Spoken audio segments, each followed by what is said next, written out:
lot easier than long division. It does have one hang-up, however, it can only be used for binomials of degree 1. So we couldn't use it to divide by, say, x plus 4 or x plus 2, x plus 3. Okay, so that is its drawback, but it will work perfectly for our purposes in Unit 4.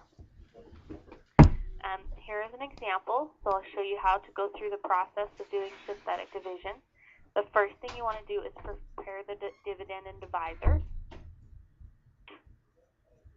Okay, and when we prepare what we're dividing, what we want to do is make sure it's in order, largest degree to smallest. So I have third, second. Notice the x term is missing, so I would put a 0x there, and then minus 15.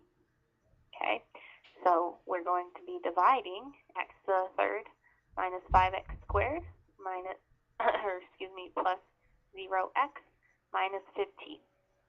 What we're dividing by is x plus 1. But in synthetic division, we want no x's at all. That's why it's synthetic. We take the x's out to do our division. So we set that equal to 0, and we solve it. We find that we're going to be using the x value -1 to do our division. Both parts are prepared, so now we draw our bracket. Looks like this. Okay. You put the number you're dividing by on the outside, on the upper left-hand side.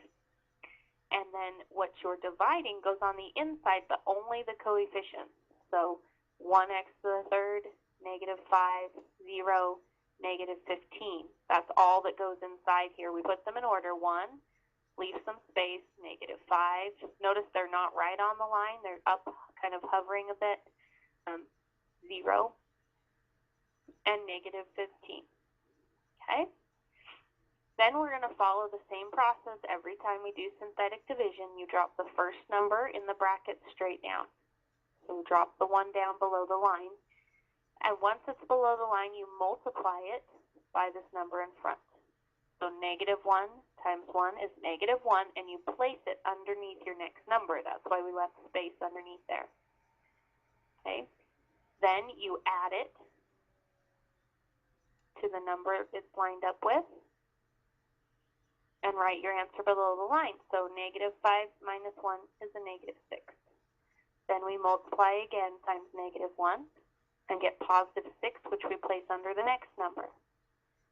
And we add. 0 plus 6 is 6.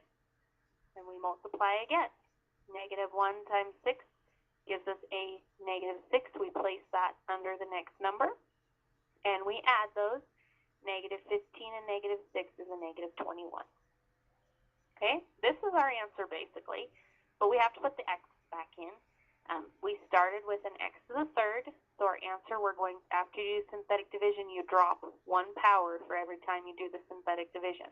We've done it once, so we drop to a squared. These are our coefficients, so I have a 1x squared, and then I go down 1 minus 6x and plus 6 with this last number is always your remainder. Okay, so I have a remainder of -21. Okay, that's pretty slick, right? Once you get the hang of it, it'll be much faster than long division for these types of problems. We could even write our answer like they requested when we did long division. But again, this only works if you're dividing by like x plus 1 or x minus 2. You can't do it with squares. It's a bad thing. We can say x to the third minus 5x squared minus 15 is equal to x plus 1, that's what we were dividing by, times x squared minus 6x plus 6, that was our answer, minus 21, because that was our remainder. So we can even write our answers the same way. Okay? Let's try a few more. So, again, your first job is to set it up. Okay? So we look and make sure everything is there and it's in order. We have fourth, the third is missing, so I put a 0x to the third. Squared, first power constant. And we're good there. Then we take our whatever we're dividing by and set it equal to 0 and solve so that we're not having to deal with that x. We find we're dividing by -1 once again. We draw our bracket, put our -1 on the side, here in the left-hand corner. Then inside the bracket, we put our coefficients. It's 3x to the fourth, 0x to the third, negative 2x squared, positive 10x, and a minus 4. Okay, we're all set. Now we start our process. We drop the first number straight down below the line and multiply it by what we're dividing by, negative 1 times 3 is negative 3. You place it under the next number. Then you add those. 0 plus negative 3 is negative 3. Then we multiply. Negative 1 times negative 3 is a positive 3. And we add. Negative 2 plus 3 is 1. And we multiply. Negative 1 times 1 is negative 1. And we place it under that next number. And we add. 10 minus 1 is 9. And we multiply. Negative 1 times 9 is a negative 9. We place it under that next number. And we are pretty much done. We add those, get negative 13. The last number is always your remainder. The numbers in front of that are coefficients for your answer. We started with fourth degree polynomial, so we drop 1 because of the division to third power. So we have 3x to the third minus 3x squared plus 1x, or just x, plus 9, with a remainder of negative 13. Okay? Let's do one more example before we talk about why we have this synthetic division and why it's useful for us. Okay? Let's try this one. 2x minus 1 is what we're dividing by. We check our polynomial to make sure everything's there. We have third squared first power constant, so that part is good. No zeros need to be included there.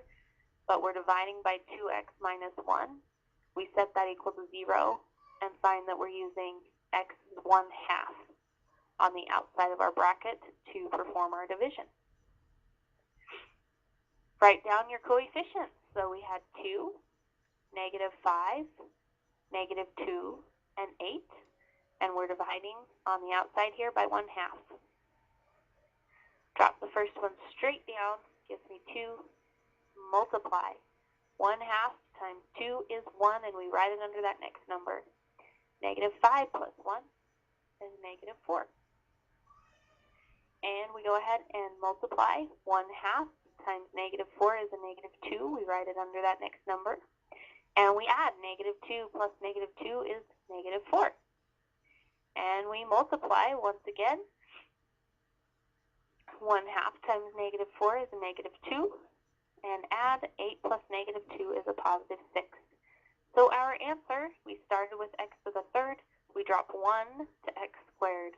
Our answer is 2x squared minus 4x minus 4. As always, that last number is our remainder of 6. Okay? So that's synthetic division.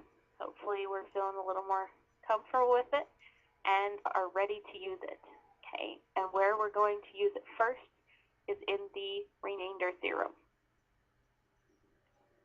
Okay?